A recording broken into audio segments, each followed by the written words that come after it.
패키지 지원 사업들이 워낙 좀 확장돼 가고 있습니다. 공통적으로 창업 아이템들을 다 가지고 계시겠지만, 그게 실현 가능한 또는 사업으로 실현 가능한 상품이 될 수 있는가? 사실 그 부분은 항상 퀘스천 마크입니다. 뭐 여러분들 입장에서 이건 런칭하면 뭐 바로 돈으로 될 겁니다. 그렇게 얘기하는 분들 대다수예요. 뭐 당연히 또 그렇게 될 거라고 생각을 하는데요. 베스트 오브 베스트 가정을 컨셉을 가지고 창업을 하시면 워스트 오브 워스트 최악의 상황들을 만났을 때 굉장히 자괴감이 붙고 패배감을 느낄 수밖에 없는 상황들이 많아요. 그래서 사업화 코치를 하는 역할 입장에서 본다면, 최악의 시나리오를 항상 고민을 하셔야 한다. 그리고 그 시나리오에 맞춰서 극복 방안 또는 개선할 수 있는 방안, 이런 것들을 쌓아 올려야지 베스트 오브 베스트를 놓고 항상 날씨가 좋으니까, 우리는 쨍할 거예요.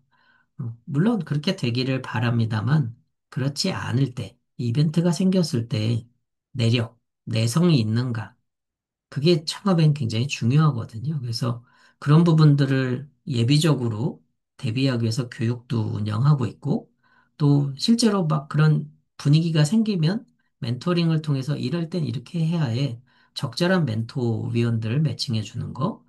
실제로 그런 일이 막 부딪혔을 때는 코치들이 붙어서 이건 이렇게 개선해야 되고 이런 부분들은 극복해 나가셔야 합니다. 가이드를 드리는 거.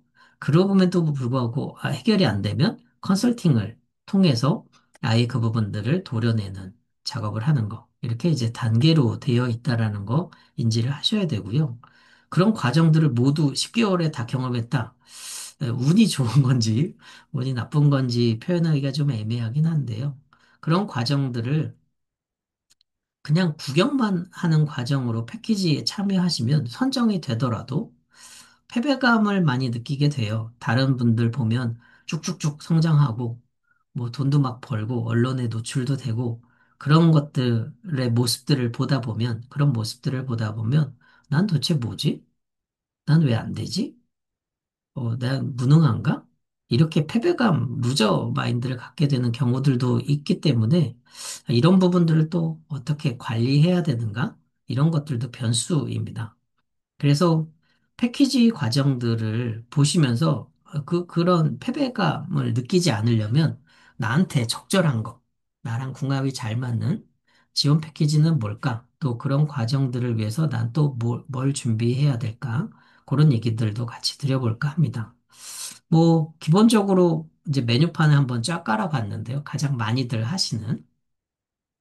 이제 막 창업을 해보고 싶어요. 그런 분들은 보통 예비 창업 패키지를 많이들 선호하시죠. 왜냐하면 이게 부담금이 없어요. 그래서 자부담금이 없다 보니까 올것이 보조금으로 최대 1억까지 또 보통 한 5천만 원 정도 현금성 지원을 해드립니다. 그러면 교육도 받고 멘토링도 받으면서 시제품도 만들어 보고 또 인프라 구축도 좀 해보고 또 모급 같은 것도 제작해서 실제 이게 되는구나 또는 랜딩 페이지나 약간의 파일럿 앱들을 만들어서 사람들이 사용해보고 이게 편하네, 좋네 이런 것들을 구현하는 거예요. 돈을 번다? 돈을 벌면 좋긴 합니다만 돈이 대부분 잘 안 됩니다. 그래서 여기가 이제 실패가 전제가 돼 있는 상황들이 꽤 많아요. 그럼에도 불구하고 어떻게든 성공으로 안정적인 베이스를 만들어 드리려고 노력하는 프로그램입니다. 그러다 보니 경쟁률이 생각보다 높습니다. 평균 한 5대1 정도 되는 것 같아요.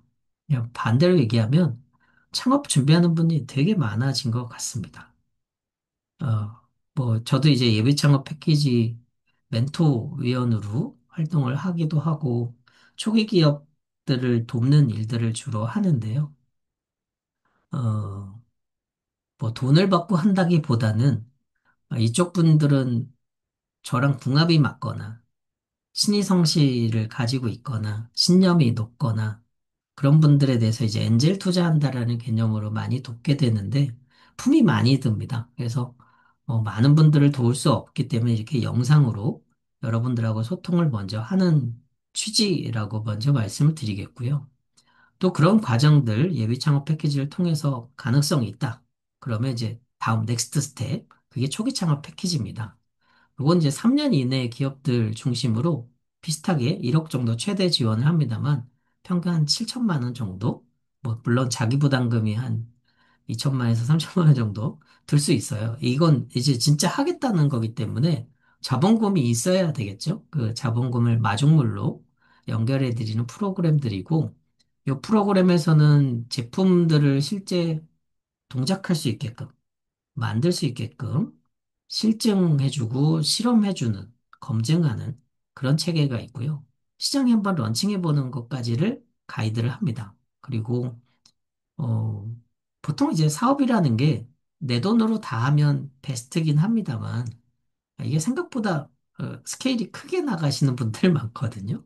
그래서 초기 투자를 받으면 훨씬 좋기 때문에 뭐 크라우드 펀딩을 통해서 투자 유치를 받기도 하고 엔젤 투자 클럽을 통해서 받기도 하고 엑셀레이터들의 투자 유치를 받아서 새로운 베이스를 만드는 거 그런 것들을 돕는 작업들을 합니다. 이쪽은 경쟁률이 예비 창업보다는 좀 낮긴 합니다만 그래도 한 3대 1 정도 돼요. 또 그 얘기는 어, 웬만큼 준비돼 있지 않으면 아예 이쪽에 와서 경쟁도 못 합니다.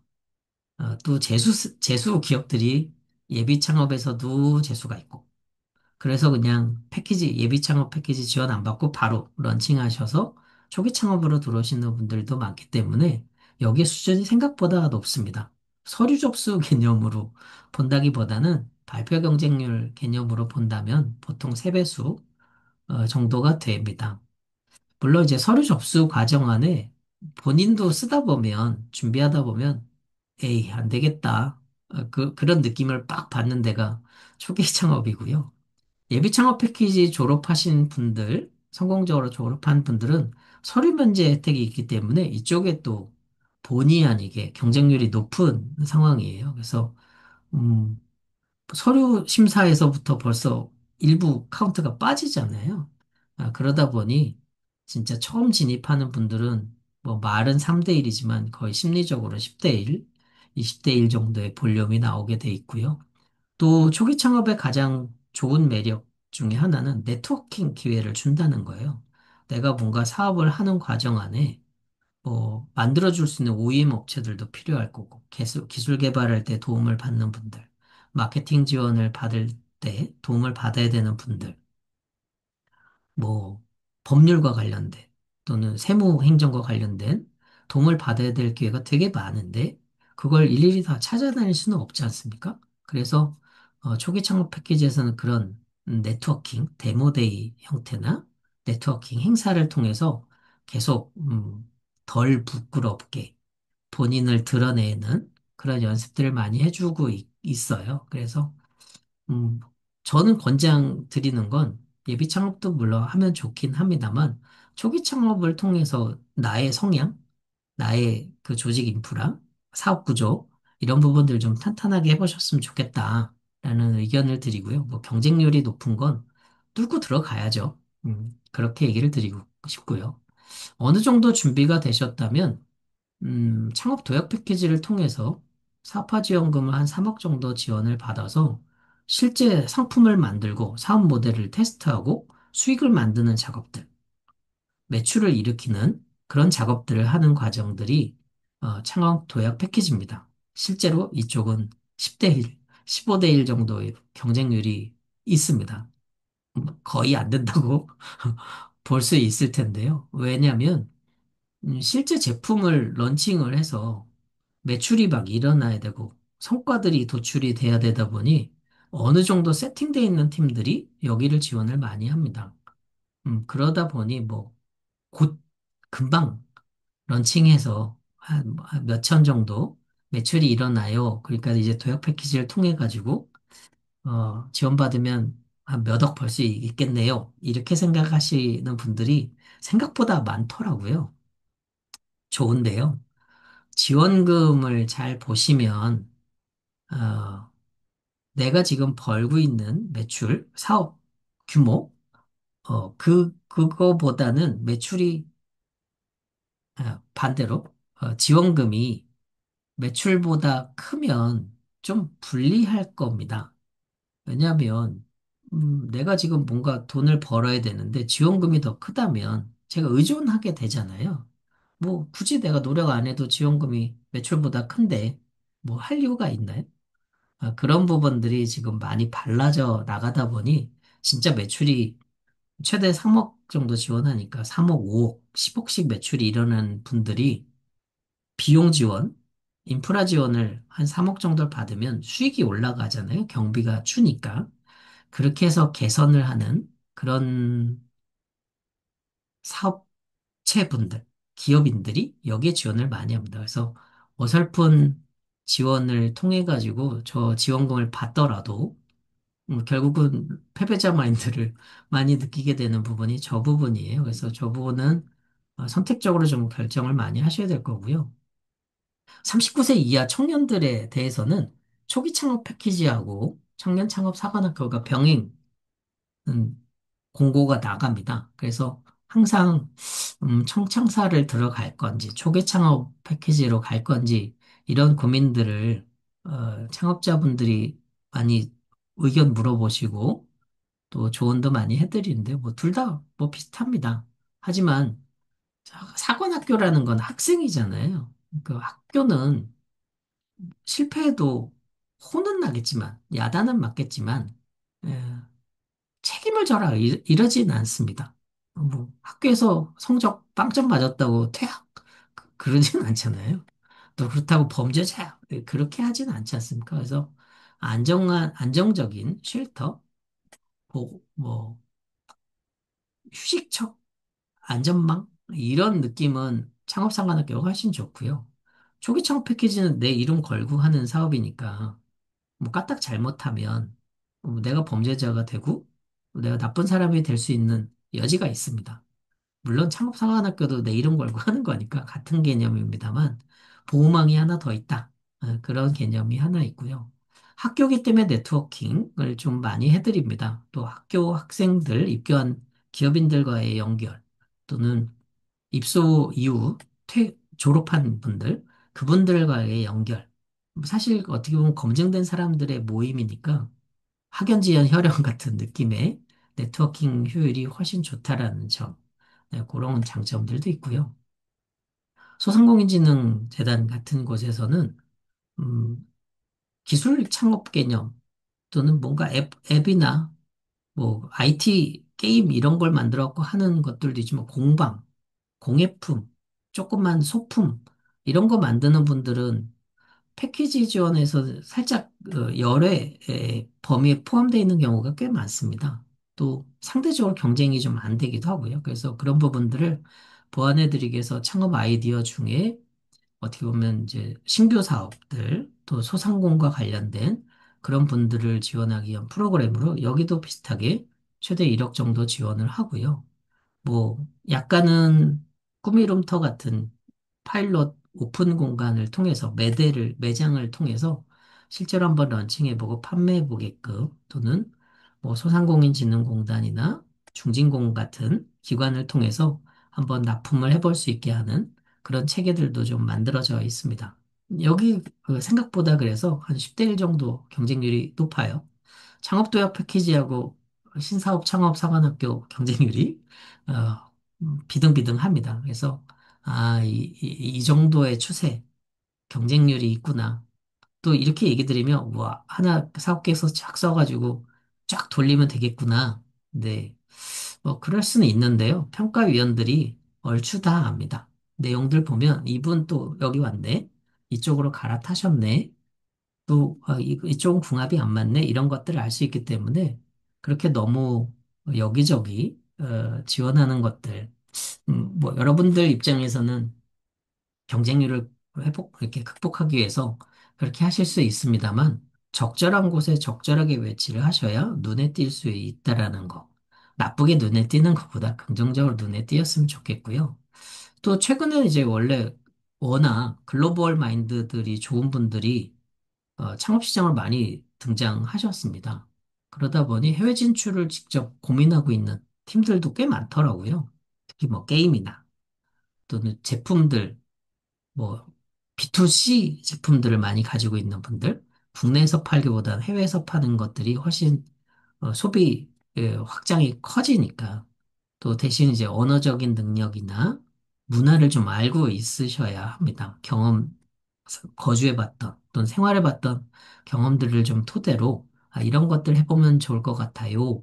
라고 하는 분들에 대해서 글로벌 창업 사관학교나 글로벌 지원 사업부 프로그램들이 꽤 많습니다. 이제 그렇게 지원하는 것들, 그 부분들도 뭐 만만하게는 한 4대 1 정도 된다고 합니다만 심하게 올라갈 때는 한 15대 1? 글로벌이 워낙 이제 시장이 확 몰릴 때는 경쟁률이 좀 높았던 것 같고요. 뭐 최근입니다만 이제 뭐 향후에 기후테크와 관련된 정부의 지원 사업이나 정부의 신경을 쓰는 모습들이 증가할 겁니다. 그래서 에코 스타트업에 대한 부분들도 관심들을 많이 가지시더라고요. 여기는 얼추 뭐 예비 창업 또는 초기 창업 또는 기존 창업 이런 프레임들을 좀 나눠서 해드리긴 합니다만 한 180개 기업 내외들을 최대한 2억 5천 정도, 한 3억 내외를 지원해드려서 제품들을 좀 더 양산하거나 효율화하거나 고도화하거나 신규 제품들을 개발하거나 개선하는 그런 부분들을 적극적으로 돕고 있고 또 해외 진출이나 기술 경쟁력도 가져야 되기 때문에 IP를 확보하고 또 본인이 IP 갖고 있는 것들을 비즈니스로 거래할 수 있게끔 만드는 그런 지원 프로그램들이 잘 되어 있습니다. 뭐 지금은 환경산업기술진흥원, 아니, 환경산업기술원 쪽에서 주로 관리하고 있기 때문에 한번 뭐 검토를 해보시는 것도 괜찮을 것 같고요. 물론 기술 기반이고요. 또 뭐 유통도 가능성이 있고요. 아이디어 제품, 환경 가능성이 있다면 그런 것들도 있는데 뭐 사용해보니 환경 효과가 파생적으로 있어요. 네, 그렇게 나가면 보통 선정은 잘 안 되긴 하는 것 같습니다. 저도 이쪽에 이제 평가를 하고 있는 입장에서 참 좋은 기업들, 멋있는 기업들이 꽤 많더라고요. 폐기물들을 잘 재활용하는 업사이클링, 리사이클링, 뭐 재제조 기술 또는 뭐 환경 유해물들을 최대한 개선, 극복하거나 감축하는 그런 기술, 고효율 재생 에너지들을 활용하는 거. 뭐 그런 기술들 어떻게 보면 좀 투입 비용들이 많이 들어가고 준비가 많이 돼 있는 기업들이다 보니 선택적으로 좀 많이 지원하고 있고요. 경쟁률이 생각보다 높습니다. 한 10대 1, 15대 1, 좀 심할 때 20대 1까지도 올라가는 것 같던데요. 이런 게 하나 있고요. 또 여러 번 해봤는데 잘 안 되는 분들도 많잖아요. 뭐 우리나라 전체 뭐 최근에도 통계 내보면 5년 이상 유지되는 기업들, 창업 후, 그런 유지율이 한 30%, 25%, 20%, 뭐, 요 정도 왔다 갔다 합니다. 15%에서 한 30% 언더 왔다 갔다 하는데요. 5년 이내까지 유지 못하는 게 한 70% 정도 되는 거잖아요. 유지 못한다는 걸 뭐 폐업이냐, 망한 거다, 이렇게 설명할 수는 없습니다만, 그래도 성장의 애로를 겪는 어려움을 겪는 비율이 70% 정도 된다. 5년 내에. 예, 그런 부분들 때문에 사업을 정리하는 분들도 꽤 많아요. 음, 안 되는데 계속 한 우물을 파면 뭐 예전에 뭐 열정이 있다. 음, 장인 정신이 있다. 예, 이렇게 우물이 나중에 뚫렸을 때 그 얘기 하는 거지. 그냥 열심히 뭔가 하고 있으면 왜 저러지? 라고 하는 것처럼 그럼 보통 철수하라고 얘기들을 많이 하지 않습니까? 그래서 철수하는 분들을 위해서 한 번 더 도전할 수 있게끔 도와주는 패키지, 재도전 성공 패키지라는 게 별도로 있는데 이게 좀 특징적이에요. 이 프로그램을 이제 멘토링도 하고 지원 사업도 같이 해본 경험이 있어서 보면 처음부터 이제 얼굴들이 좀 어둡습니다. 왜냐하면 실패 경험들을 가지고 계시니까. 그래서 좀 더 안정적으로 또는 탄탄하게 또 나름 선수라는 분들이 위원으로 들어가서 최대한 도와주려고 하는 프로그램들이 여기 제도전 쪽인데요. 폐업 후 3년 이내 분들만으로 한정하고 있습니다. 그래서 한 5년 정도 했는데 망가졌어요. 그러면 이제 제도청 패키지에서는 안 되게끔. 왜냐면 너무 많으니까. 네, 그래서 경쟁률이 3년 이내면 해볼 만한데? 아직까진 버틸만 한데라는 기간이잖아요. 그래서 뭐 갑자기 환경이 바뀌었거나 코로나 때문에 뭐 유통이 안 되거나 뭐 불이 나가지고 갑자기 뭘 못하거나 음, 건강 때문에 잠깐 치료차 정리했다가 다시 복귀하거나 아니면 본인의 일신상의 이유로 못하게 됐거나 그런 분들을 위해서 지원하는 프로그램이고 한 3대 4대 1 정도 됩니다. 뭐 지금 이 설명하는 프로그램들이 정부가 새로 바뀌면 또 명칭이 바뀔 수도 있고 지원 프로그램의 방식이 좀 바뀔 수도 있습니다만 현재 2025년 6월을 기준으로 설명을 드려 봅니다.